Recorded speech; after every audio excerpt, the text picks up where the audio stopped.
Hello students, हम start करने जा रहे हैं क्लास 7 की हिस्ट्री के फर्स्ट चैप्टर का नेक्स्ट वीडियो लेक्चर। हमने फर्स्ट वीडियो लेक्चर में इंट्रोडक्शन और फर्स्ट टॉपिक कवर किया था न्यू एंड ओल्ड टर्मिनोलॉजीज़। हम इस वीडियो लेक्चर में आगे का पार्ट कवर करेंगे। हमारा नेक्स्ट टॉपिक है हिस्टोरियंस एंड देयर सोर्सेज, यानी इतिहासकार जो हिस्ट्री लिखते हैं और उनके सोर्सेज, यानी वो सोर्सेज जहाँ से वो हिस्ट्री के बारे में जानकारियाँ इकट्ठा करते हैं, वो स्रोत जहाँ से वो जानकारी इकट्ठी करके हिस्ट्री लिखते हैं। Historians use different types of sources to learn about the past. इतिहासकार अलग अलग तरीके के सोर्सेज का इस्तेमाल करते हैं, स्रोतों का इस्तेमाल करते हैं पास्ट के बारे में जानकारी इकट्ठा करने के लिए, यानी बीते हुए समय के बारे में जानकारी इकट्ठा करने के लिए।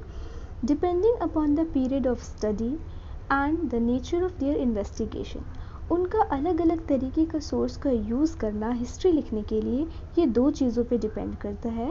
पहली चीज़ कि पीरियड ऑफ देयर स्टडी, यानी वो किस समय में हिस्ट्री की स्टडी कर रहे हैं, और दूसरी कि वो उनके नेचर ऑफ इन्वेस्टिगेशन, यानी वो किस तरीके का इन्वेस्टिगेशन कर रहे हैं, किस तरीके का खोज कर रहे हैं। क्योंकि अलग अलग समय में हिस्ट्री के लिए अलग अलग सोर्सेज होते थे। कभी कॉइन्स से हिस्ट्री के बारे में जानकारी प्राप्त होती थी, कभी कुछ आर्टिफैक्ट से जानकारी प्राप्त होती थी, कभी किसी और चीज़ से।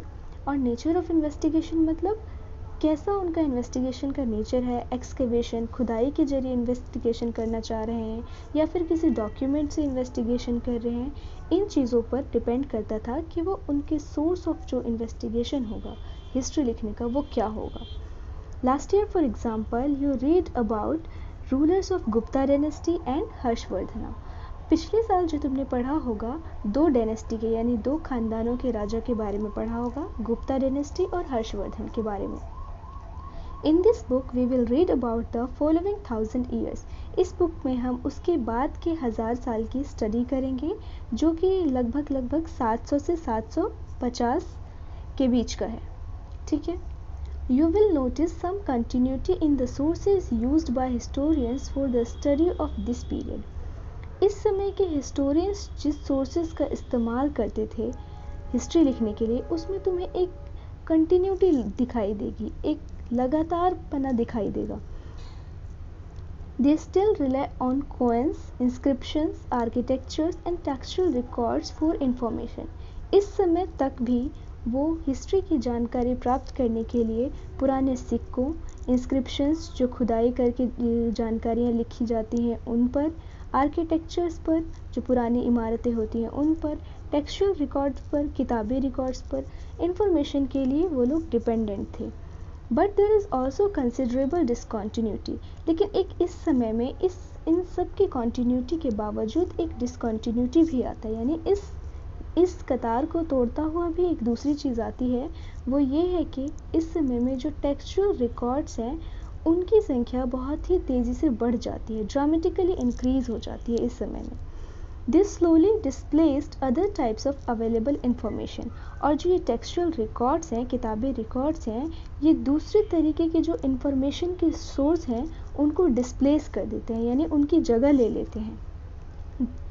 Through this period paper gradually become cheaper and more widely available. इस समय के दौरान क्या होता है कि पेपर सस्ते हो जाते हैं और बहुत ही वाइडली, यानी बड़े पैमाने पर अवेलेबल हो जाते हैं, मिलने लग जाते हैं। तो इससे जो टेक्सचुअल रिकॉर्ड है, जो किताबी रिकॉर्ड है, उनकी संख्या बढ़ जाती है। People used it to write holy text, chronicles of the ruler, letters and teachings of saints, petitions and judicial records and for registers of accounts and taxes.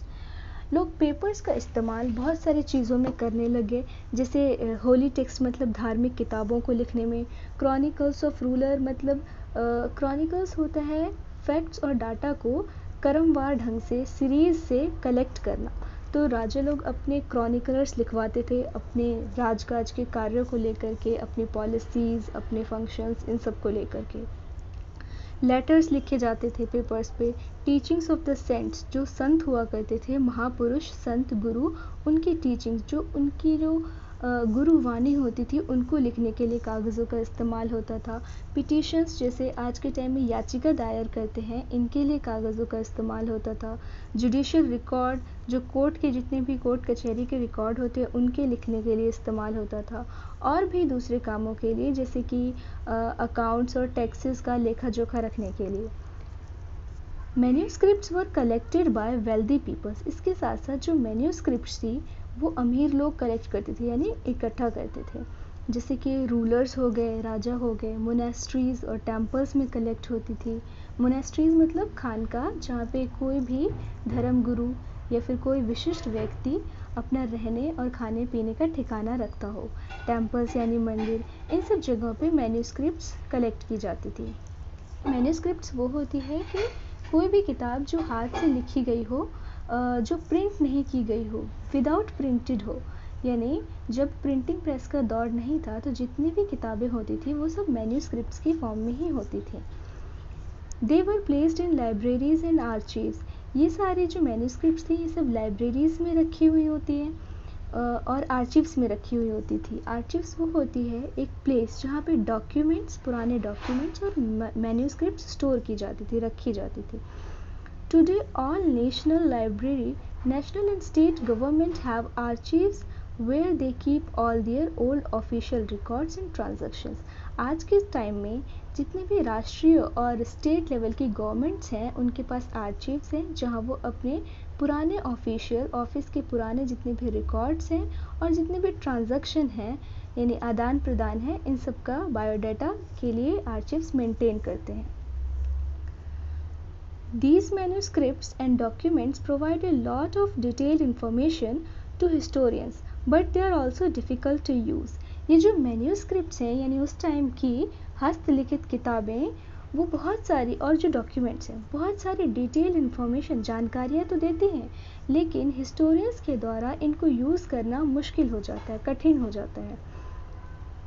There was no printing press in those days। उस समय तक printing press नहीं आया हुआ था। आज के time हम एक पन्ने की हज़ारों कॉपियाँ निकाल लेते हैं। प्रिंटिंग प्रेस के आने से पहले एक जगह से दूसरी जगह नोट करना यानी दूसरी प्रति निकालना किसी भी चीज़ की एक असंभव कार्य था। तो इसीलिए उस समय एक स्क्राइब्स की जॉब हुआ करती थी। स्क्राइब वो होती थी जो एक जगह की लिखी हुई किताब को दूसरे पन्ने पर उतारने वाले। So scribes copied manuscripts by hand। तो जो स्क्राइब्स होते थे वो मैन्यूस्क्रिप्ट्स को यानी उन हस्तलिखित किताबों को अपने हाथ से कॉपी करते थे एक जगह से दूसरी जगह। If you have ever copied your friend's homework, you will know that is not a simple exercise। यदि अगर कभी तुमने अपने फ्रेंड की कॉपी से होमवर्क नोट किया होगा तो तुम्हें मालूम होगा कि ये कोई आसान काम नहीं है। Sometimes you cannot read your friend's handwriting and are forced to guess what is written। कभी कभी ऐसा होता है कि तुम अपने फ्रेंड की राइटिंग को अच्छे से समझ नहीं पाते, पढ़ नहीं पाते, तो इसलिए जो भी कुछ लिखा होता है उसको तुम अंदाज़ा लगा करके लिख लेते हो, गैस करके लिख लेते हो क्या लिखा है। हो सकता है तुम्हारा गैस सही भी हो, गलत भी हो। अगर गलत हुआ तो बदलाव आ जाएगा तुम्हारे फ्रेंड की राइटिंग, जो तुम्हारे फ्रेंड की नोटबुक में लिखा है और जो तुम्हारे नोटबुक में लिखा है। अगर यही बदलाव सदियों सदियों तक चलता रहा तो अल्टीमेटली जो ओरिजिनल लिखा गया है और जो सबसे एंड में लिखा गया है उसमें बहुत बड़ा डिफरेंस क्रिएट हो जाएगा। As a result there are small but significant differences in your copy of your friends work. जिसका परिणाम ये होगा कि तुम्हारी नोटबुक में तुम्हारे फ्रेंड की नोटबुक से छोटे लेकिन बहुत ही महत्वपूर्ण डिफरेंस आ सकते हैं, अंतर आ सकता है नोट करने में। Manuscripts copying is somewhat similar. Manuscript को कॉपी करना भी कुछ इसी के समान था। As scribes copied manuscripts they also introduced small changes. वैसे ही जैसे कि हम कॉपी करने में मिस्टेक्स कर देते हैं, उसी तरीके से जब स्क्राइब्स जो कॉपी करते थे मैन्यूस्क्रिप्ट, वो भी कुछ थोड़े बहुत बदलाव हो जाता था उनसे भी लिखने में। A word here and a sentence there, यानी एक शब्द इधर उधर और एक वाक्य इधर उधर हो जाता है तो मतलब बदल जाता है पूरी तरीके से। These small differences grew over centuries of copying until manuscripts of the same text become substantially different from one another। ये जो छोटे मोटे बदलाव हैं ये जब सदियों तक होते रहते हैं तो एक दौर ऐसा आता है कि जो ओरिजिनल मैन्यूस्क्रिप्ट है उससे जो एंड वाली मैन्यूस्क्रिप्ट है वो सब्सटेंशियली यानी पूरे ही तौर पर डिफरेंट हो जाती है, अलग हो जाती है, अर्थ ही बदल जाता है। तो इसलिए हिस्टोरियंस का उसको पढ़कर समझ पाना, उस समय की जानकारी को सही तरीके से जान पाना मुश्किल हो जाता है। This is a serious problem, ये बहुत ही एक सीरियस प्रॉब्लम है, because we rarely find original manuscript of the author today. क्योंकि आज के समय में हम ऑथर की, जिसने मैन्यूस्क्रिप्ट ओरिजिनली लिखी होगी, फर्स्ट टाइम लिखी होगी, उसकी ओरिजिनल मैन्यूस्क्रिप्ट को पा पाना बहुत ही मुश्किल है। हम केवल उन्हीं मैन्यूस्क्रिप्ट्स पर डिपेंडेंट हैं जो स्क्राइब्स ने कॉपी कर कर अभी तक हम तक पहुंचाई है। We are totally dependent upon the copies made by later scribes. हम totally उन्हीं copies पर dependent हैं जो बाद में scribes ने कॉपी करके हम तक पहुंचाई है। As a result, historians have to read different manuscript versions of same text to guess what the author had originally written. तो इसका परिणाम ये होता है कि हिस्टोरियंस को एक ही मैन्यूस्क्रिप्ट के अलग अलग वर्जन्स यानी अलग अलग स्क्राइब द्वारा लिखी गई एक ही मैन्यूस्क्रिप्ट को पढ़ना पड़ता है, ताकि वो सबकी मैन्यूस्क्रिप्ट में से कुछ सिमिलैरिटीज़ निकाल सके, कुछ गेस कर सके कि ओरिजिनली जो ऑथर ने लिखा होगा, जो मेन ऑथर ने फर्स्ट टाइम लिखा होगा, वो क्या लिखना चाह रहा होगा। अंदाज़ा लगाते हैं, क्योंकि अंदाज़ा ही लगा सकते हैं जब हमारे पास ओरिजिनल डॉक्यूमेंट प्रेजेंट नहीं होता है। तो on occasions authors revise their chronicles at different times. कभी कभी ऐसा भी होता था कि जो ओरिजिनल ऑथर होता था वो भी अपनी क्रॉनिकल्स को यानी अपनी हिस्ट्री बुक्स को रिवाइज करता था, यानी कुछ चेंजेस के साथ, बदलाव के साथ नया लाता था अलग अलग समय पर। इसी तरीके का एक एग्जाम्पल पढ़ेंगे हम। The 14th century chronicler Ziauddin Barani wrote his chronicler first in 1356। 14th century के क्रॉनिकलर यानी इतिहासकार ज़ियाउद्दीन बर्नी ने अपनी पहली क्रॉनिकल 1356 में लिखी, जबकि उसी का दूसरा वर्जन उसके 2 साल बाद लिखा गया। To differ from each other, दोनों एक दूसरे से अलग थी, but historians did not know about the existence of the first version until 1960s। लेकिन इतिहासकारों को जो ज़ियाउद्दीन बर्नी का क्रॉनिकल का जो दूसरा वर्जन था, फर्स्ट वर्जन था, उसके बारे में कोई जानकारी नहीं थी 1960 से पहले तक। 1960 के बाद इतिहासकारों को पता चला कि ज़ियाउद्दीन बर्नी ने एक पहला वर्जन भी लिखा था उस क्रॉनिकलर का। It remain lost in large library collections. जो उनकी पहली क्रॉनिकलर थी वो खोई हुई थी लाइब्रेरी के बड़े से कलेक्शंस में, बड़े से एक जो कलेक्शंस होता है लाइब्रेरी में बुक्स का, उसमें खोई हुई थी। New social and political groups. अब हम पढ़ेंगे नए सामाजिक और राजनीतिक ग्रुप्स का किस तरीके से उदय हुआ, कैसे उनका जन्म हुआ। The study of 1000 years 700 and 750 यानी इस पीरियड के दौरान, इन 1000 सालों में। So, the study of 1000 years between 700 and 750 is a huge challenge to historians, largely because of the scale and variety of development that occurred over the period. ये जो time period है history का, ये इसके बारे में जब इतिहासकार लिखते हैं तो उनके लिए बहुत ही चैलेंज भरा काम हो जाता है, बहुत ही चुनौती भरा, बहुत ही डिफ़िकल्ट काम हो जाता है। ऐसा इसलिए क्योंकि इस पीरियड में बहुत ही बड़े पैमाने पर और बहुत ही वैरायटी के डेवलपमेंट्स हुए, यानी अलग अलग किस्म के डेवलपमेंट हुए over that period. At different moments in this period new technologies made their appearance. अलग अलग समय में इस पीरियड में नई नई टेक्नोलॉजी, तकनीकों का विकास हुआ। Like the Persian wheel in irrigation, जैसे कि पर्सियन व्हील का इरिगेशन में इस्तेमाल में आना, यानी सिंचाई करने में पर्सियन व्हील का, पर्सियन व्हील पर्सिया ईरान को कहा जाता था, मतलब ईरानियन व्हील, एक पहिए का इस्तेमाल किया जाता था इरिगेशन में।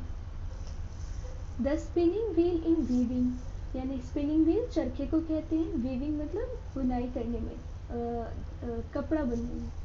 तो स्पिनिंग व्हील का इस्तेमाल, चरखे का इस्तेमाल किया जाता था कपड़ा बनाने में।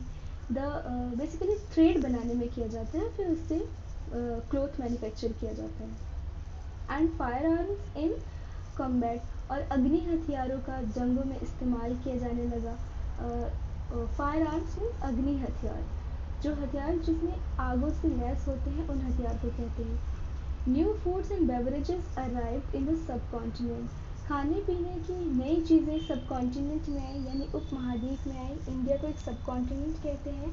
एक कॉन्टिनेंट वो होता है जिसमें ऑलमोस्ट सारे फिजिकल फीचर्स हों, यानी पहाड़ हो, नदियाँ हो, पेड़ हो, और रेगिस्तान हो, कोस्टल रीजन हो, प्लेट्यू रीजन हो, सारे रीजन हो, उसे सब कॉन्टिनेंट कहते हैं। यानी वो अपने आप में सेल्फ सफिशिएंट हो, यानी वो अपनी ज़रूरतें खुद से पूरी कर सके, प्राकृतिक तौर पर भी और राजनीतिक तौर पर भी, उसे सब कॉन्टिनेंट कहते हैं।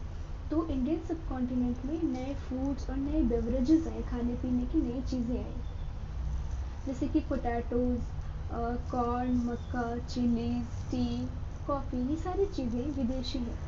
Remember that all these innovations, new technologies and crops came along with the people.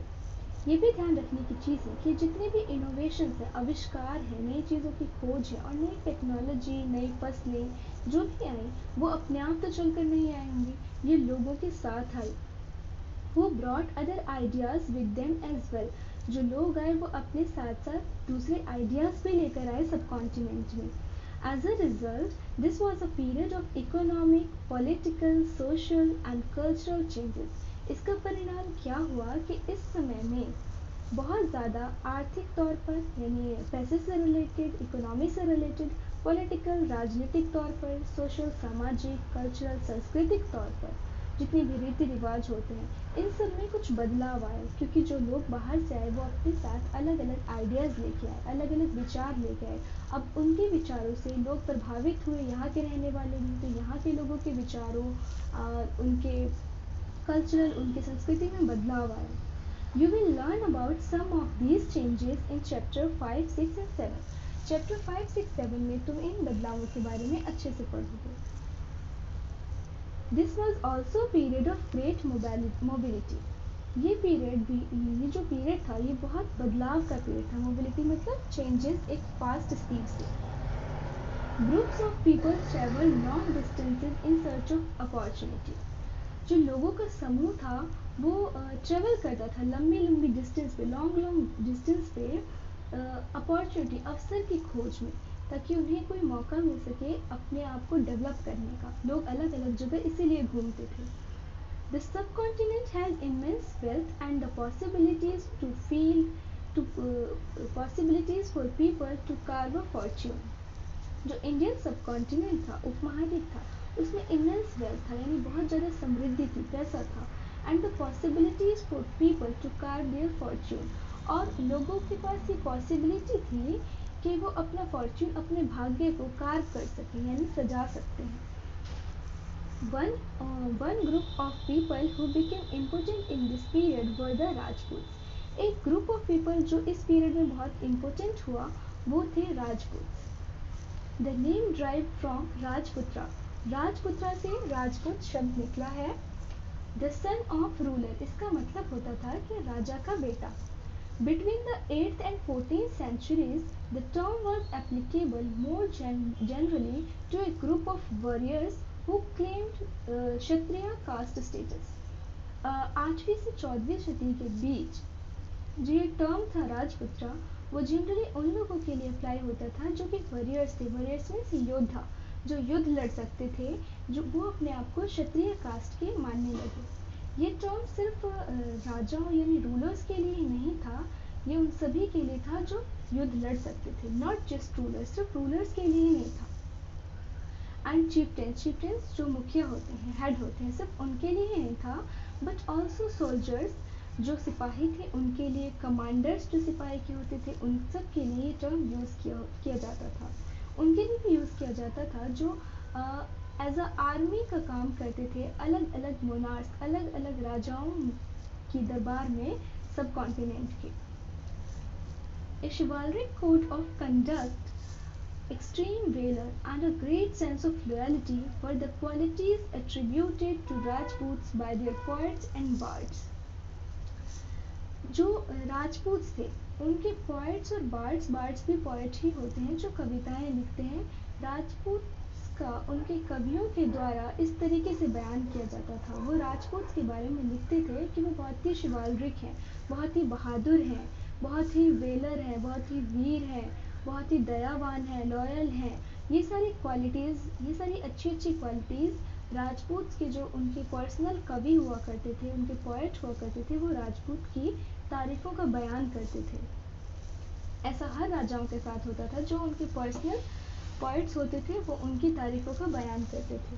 ये कॉमन था। Other groups of people such as the Marathas, Sikhs, Jat, Ahoms and Kayastha. Kayastha वो कास्ट होती है जो स्क्राइब का काम करती है। हमने पढ़ा है स्क्राइब वो होते थे उस टाइम में प्रिंटिंग प्रेस के आने से पहले, जो एक दस्तावेज या फिर किसी किताब को दूसरी जगह कॉपी करते थे वो स्क्राइब होते थे। और सेक्रेटरीज, इनकी जात को कायस्थ कहा जाता था। तो इस टाइम में दूसरे ग्रुप्स को भी, समाज के दूसरे ग्रुप्स को भी अपॉर्चुनिटी मिली, मौका मिला कि वो पॉलिटिकली इम्पोर्टेंट हो, यानी वो अपना भी साम्राज्य स्थापित कर सकें। जैसे कि मराठा हो गए, ये भी पॉलिटिकली डोमिनेंट हुए। मराठा साम्राज्य कितना फेमस है। सिख हो गए, जाट हो गए, अहोम ये भी एक जात होती है, कायस्थ भी एक जात है। ये सब पॉलिटिकली इम्पोर्टेंट हुए, यानी पावर में आए। Throughout this period, there was a gradual clearing of forests and extension of agriculture. इस पूरे समय में एक ग्रेजुअल, एक लगातार तौर पर क्लियरिंग ऑफ फॉरेस्ट यानी जंगलों को साफ किया गया एंड एक्सटेंशन ऑफ एग्रीकल्चर और खेती का फैलाव किया गया, एक्सटेंशन किया गया। It changed faster and more complete in some areas than in others. ये बदलाव किसी क्षेत्र में ज़्यादा फास्ट था, तेज़ था और पूरी तरीके से था, जबकि किसी क्षेत्र में कम था। Changes in their habitat forced many forest dwellers to migrate. जो फॉरेस्ट ड्वेलर्स थे यानी जंगल में रहने वाले थे, उनके हैबिटेट में जो बदलाव कर दिया गया। हैबिटेट वो होता है, वो एनवायरनमेंट या फिर वो रीजन जिसमें एक पर्टिकुलर सोशल या फिर पॉलिटिकल ग्रुप रहते हो। Social and economic life style जिस तरीके से डिज़ाइन होता है एक एनवायरनमेंट में, उसे हैबिटेट कहते हैं। तो जब उनके हैबिटेट में बदलाव आ गया, उनके एनवायरनमेंट में जिस जगह पे वो रह रहे थे बदलाव आ गया, तो वो माइग्रेट कर गए। फॉरेस्ट ड्वेलर जो थे जंगल में रहने वाले, वो माइग्रेट यानी दूसरी जगह चले गए अपना जीवन बसर करने के लिए। Others started tilling the land and become peasants. और कुछ लोगों ने ज़मीन की जुताई शुरू कर दी और पीजेंट्स बन गए यानी किसान बन गए। The new peasant groups gradually began to influenced by regional markets, chieftains, priests and monasteries and temples. जो ये नया किसानी ग्रुप था समाज में, उस पर लगातार इन्फ्लुएंस बढ़ गया, उस पर कब्जा बढ़ गया समाज के कुछ वर्गों का, जैसे कि रीजनल मार्केट के लोगों का, कुछ अमीर लोगों का, चिफ्टेंस का, चिफ्टेंस यानी मुखिया, प्राइस्ट यानी धर्म प्रधान जो लोग होते हैं, मोनेस्ट्रीज भी धर्म गुरु टाइप, टेम्पल्स, इन सब का दबदबा बढ़ गया किसानों के ग्रुप्स पर। They become part of large complex society. जो ये किसानी ग्रुप था ये समाज का एक कॉम्प्लेक्स सोसाइटी का, एक जटिल समाज का एक हिस्सा बन गए, एक बड़ा हिस्सा बन गए। And were required to pay tax, और इसलिए उन्हें टैक्स पे करना पड़ता था। Offer goods and services to the local lords. और गुड्स एंड सर्विसेज, गुड्स मतलब जो कुछ चीज़ें होती है, गुड्स का मतलब गुड और वेरी गुड वाला नहीं है यहाँ पर गुड्स का मतलब चीज़ों से है। गुड्स एंड सर्विसेज, सर्विसेज यानी सेवाएं, फ्री में सेवाएं देते थे एज अ टैक्स वो अपने लोकल लॉर्ड्स को, यानी अपने लोकल मालिकों को। उनका एक बड़ा मालिक भी होता था, राजा भी होता था, लेकिन जो लोकल मालिक होते थे वो भी उनसे वसूली करते थे। As a result significant economic and social differences emerged amongst peasants. जिसका परिणाम ये हुआ कि पीजेंट्स के बीच में एक अलग तरीके का सिग्निफिकेंट, बहुत ही महत्वपूर्ण तरीके से सामाजिक और आर्थिक डिफरेंस क्रिएट हो गया, विभेद क्रिएट हो गया। कुछ तो बहुत अमीर हो गए और कुछ गरीब हो गए। सम possessed more productive land, किसी को ज़्यादा प्रोडक्टिव, ज़्यादा उपजाऊ ज़मीन मिल गई, जबकि जबकि किसी को कम उपजाऊ मिली।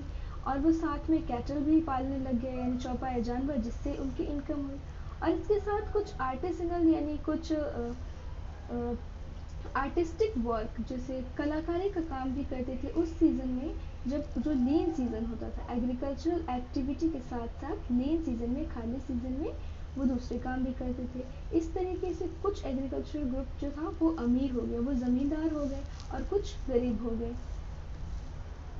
As society became more differentiated, people were grouped into jatis and subcastes and ranked on the basis of their background and their occupation. जैसे ही समाज डिफ्रेंशिएट हुआ, विभेदात्मक हुआ, यानी विभेद उत्पन्न हो गया समाज में, तो समाज को अलग अलग जाति में बांट दिया गया। सब कास्ट यानी जाति से भी छोटा उपजातियों में बांट दिया गया, और समाज में लोगों को इसी के बेसिस पर रैंक किया जाने लग गया, जाति के बेसिस पर दर्जा दिया जाने लग गया, उनके सामाजिक बैकग्राउंड के बेसिस पर, वो किस समाज के लोग कौन सा धंधा करते हैं, इसके बेसिस पर उनको समाज में दर्जा दिया जाने लग गया। Ranks were not fixed permanently, जो ये रैंक्स थी, जो ये दर्जे थे, ये परमानेंटली हर जगह, हर जात, किसी भी जात के लिए हर जगह एक तरीके का नहीं था। कोई जात कहीं ज़्यादा पावरफुल होती थी तो उसका रैंक ज़्यादा ऊंचा होता था, कोई जात कहीं कम पावरफुल है तो उसका रैंक वहाँ नीचा होता था। So ranks were not fixed permanently, ranks permanently fixed नहीं थी, एंड वेरी करती थी, यानी डिफर करती थी, एक जगह से दूसरी जगह बदलती थी, according to the power, influence and resources controlled by members of the jati. इन तीन चीज़ों पर डिपेंड करती थी कि उस जाति के मेंबर का कितना पावर है, कितना इन्फ्लुएंस यानी दबदबा है, और कितने रिसोर्सेज है, कितनी प्रॉपर्टीज़ हैं। अगर उनके पास ये सारी चीज़ें ज़्यादा है तो वो हाई रैंकिंग में आते थे, और ये सारी चीज़ें कम है तो वो लो रैंकिंग में आते थे। The status of same jati could vary from area to area. देखो मेन बात आ गई, जो स्टेटस है, एक ही जाति का जो दर्जा है वो अलग अलग जगह पे वेरी करता था, यानी फर्क करता था। Jatis frame their own rules and regulations to manage the conduct of their members. जाति के लोग अपना अलग से नियम और कानूनों की एक लिस्ट बनाते थे जो वो उस जाति के सभी लोगों को मानना होता था। These regulations were enforced by an assembly of elders. ये सारे जो regulations, ये जो नियम और कानून होते थे, ये उस जो जाति की एक सभा होती थी, उस सभा के बड़े लोगों के द्वारा एनफोर्स किया जाता था, यानी लागू किया जाता था। Describe in some areas as jati panchayat. कहीं कहीं इन असेंबलीज को, इन जाति के बड़े लोगों की सभा को जाति पंचायत भी कहा जाता था। But jatis were also required to follow the rules of their villages. अब ऐसा नहीं था कि एक जाति के लोग सिर्फ अपनी जाति पंचायत द्वारा बनाए गए नियमों और कानूनों का पालन करेंगे, सिवाय बजाय इसके कि उन्हें गांव के रूल्स का भी अलग से पालन करना पड़ता था, जो कि रूलर यानी राजा के अंडर होता था। Several villages were governed by chieftain. So अब अलग अलग गाँव को एक साथ मिला करके जो राज करता था उस पर, यानी रूल करता था उस पर, वो चिफ्टन यानी मुखिया होता था। Therefore they were only one small unit of a state. इसीलिए जो विलेजेस होते थे वो स्टेट के केवल एक छोटे से यूनिट, एक छोटा सा अंश या छोटा सा हिस्सा कह लो, होते थे। अब नेक्स्ट पार्ट नेक्स्ट वीडियो में कवर करेंगे।